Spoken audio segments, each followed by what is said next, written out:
This is Concert 101, an overview of the music coming up in the next concert by the Tasmanian Symphony Orchestra and an interview with the conductor of the concert, Eivind Aadland. The concert is titled Gillham Plays Mozart, which is a reference to Australian pianist Jayson Gillham, who will be soloist in Mozart's Piano Concerto No. 21. There are two very different halves to this concert. The first half is dedicated to the music of Mozart. Before we get to the concerto, we hear the Overture to the Magic Flute.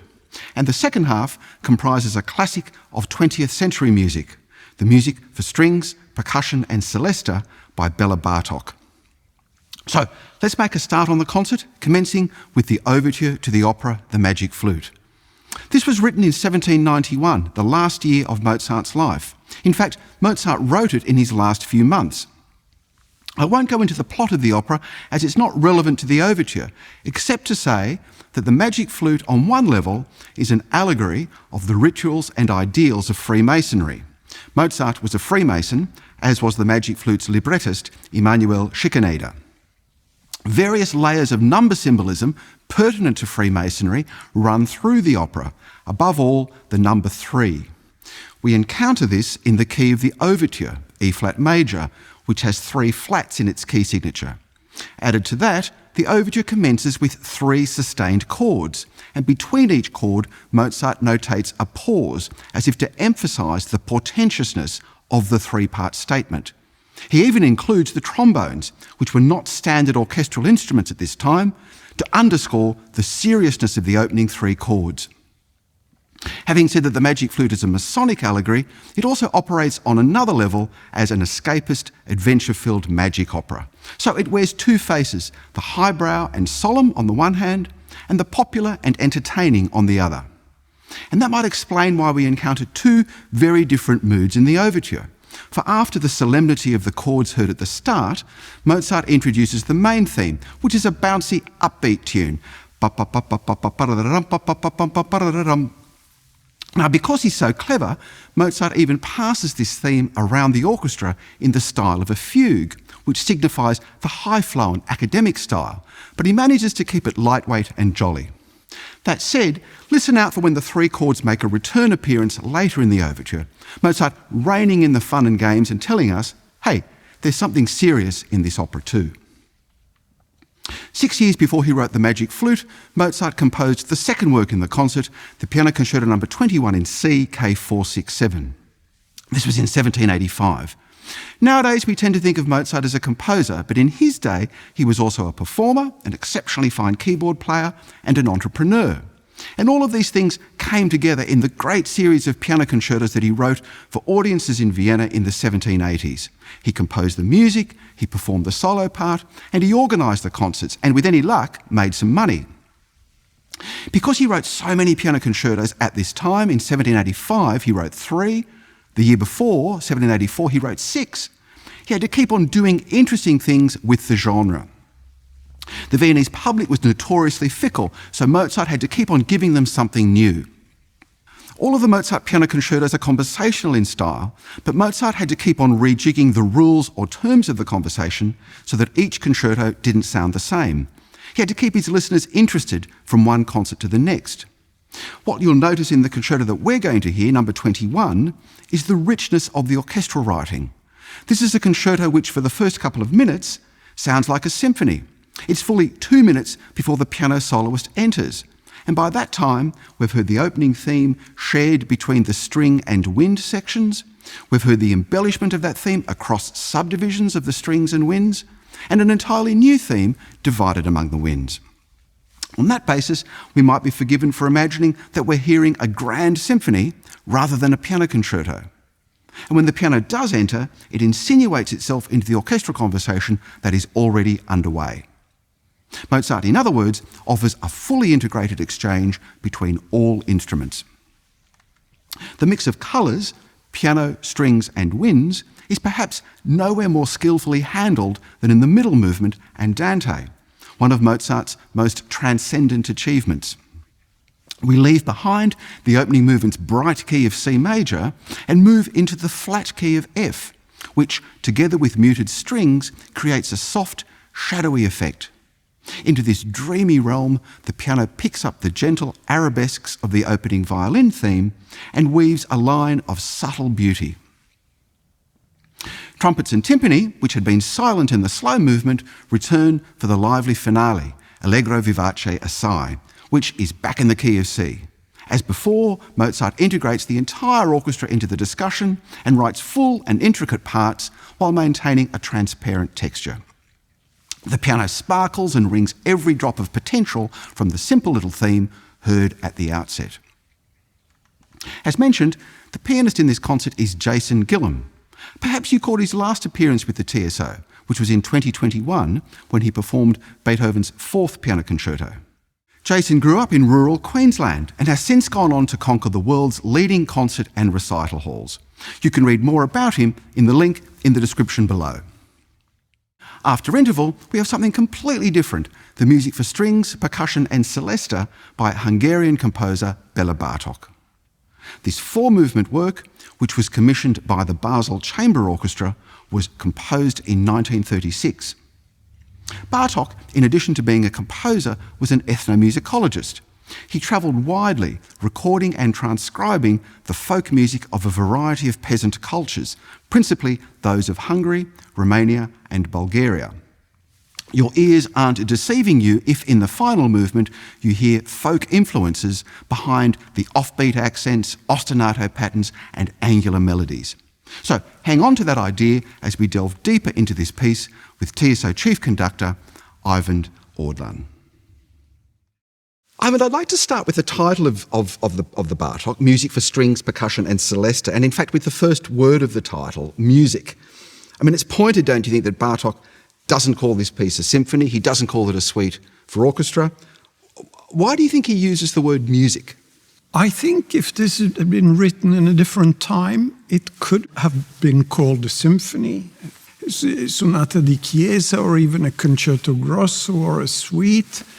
But Bartók was a radical, progressive composer. He wants to do something new with each piece he writes. Also late Bartók, which this is written just before the war. So he's an inventor. He hesitated to use the normal term a symphony or a suite. He wants to show already in the title that he's about to do something new, something different from what has been done. Yeah. And what about the other words in the title? So strings, percussion and celesta. What's that indicating to us? It's an unusual orchestration in that he uses two complete string orchestras sitting opposite each other, playing against each other, so to speak. And there's a big exposed piano part, piano, celesta and harp in the middle, timpani and percussion centered behind. So new orchestration, new title. This is Bartók, radical composer. For people either in the hall or watching on the live stream, they're going to see the stage set up in a completely different way. There's a double string orchestra and percussion instruments, which are normally thrown up the back or out the side, brought as close to the front as possible. It depends upon the room that's available. Absolutely. But bringing those otherwise marginal instruments into the centre of the discussion. That's exactly it. Yeah. And you will enjoy, especially in the fast movements, the two string orchestras exchanging ideas, kind of in the fast movements, competing against each other, throwing ideas back and forth. It's sort of a stereo terrific. Effect. Yes, it is. Now, it's in four movements. Can you just, without going into too much detail, take us through those movements one by one, the four movements? Well, broadly, it's slow, fast, yeah. And it starts with a slow, incredible fugue. It's such a masterpiece in the way it's constructed. It builds up to a climax. It starts on the tonal center of A, and through the circle of fifths, we move as far away from the A as possible to E flat. That's where the climax is. Then he moves back down with an inversion of the theme, meaning where in the theme a note goes up, in the inverted version it goes down. Yeah. He uses all the technical tools of a fugue, and he does it so beautifully. The most important thing is that it just sounds fantastic. A huge build-up, and then falling back down to the end of the piece, in which the two violin sections play the theme and the inversion on top of each other, and that closes the movement so beautifully. And then in the second movement, we have something quite we different. have folk music. Yeah. We have virtuoso folk music. Romanian, Bulgarian, Hungarian, I'm not quite sure, but definitely fiddle playing. Fast, virtuosic, and fun. And I love the piano syncopations in that second Yes. movement. And then, of course, we get this weird night music in the third movement, don't we? What's going on there in the third movement? It's described as night music, eine kleine Nachtmusik, maybe.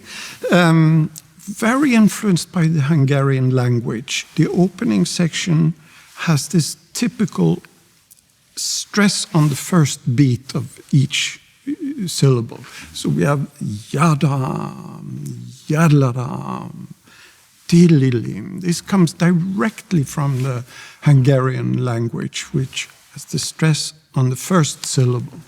And it's beautiful, it's atmospheric, quiet.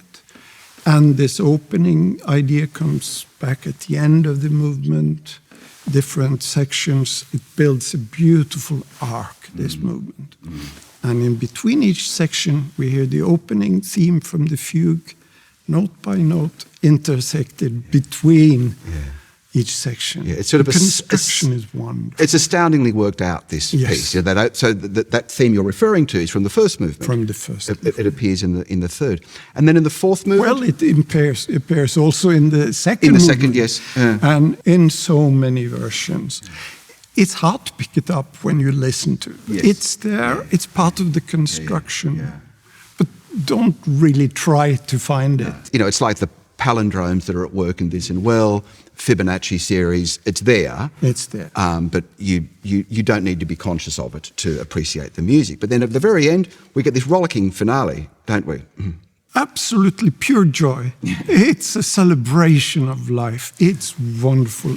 Again, virtuosic, hard to play, really difficult. But before the end, we have a huge version of the opening theme from the fugue. From the opening of the piece comes back in a big espressivo version towards the end of the last movement. It sounds fantastic the way he writes for the strings, especially there. Before a short coda, a brilliant finale. Yeah. I mean, this piece is nearly 90 years old, but it's still, to me at least, it sounds so fresh. I mean, to you as well, and why? Why does this music sound so fresh, do you think? He's genuinely radical.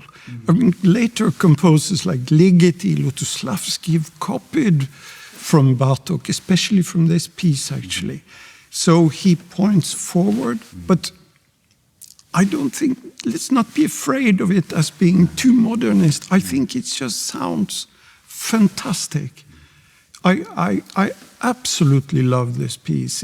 It's a masterpiece from Bartók. What fine words to end on. Eivind, thank you much for coming in and sharing your insights for this piece, which brings Concert 101 to an end. So I hope you feel prepped for the concert and that you'll join us next time. But bye for now.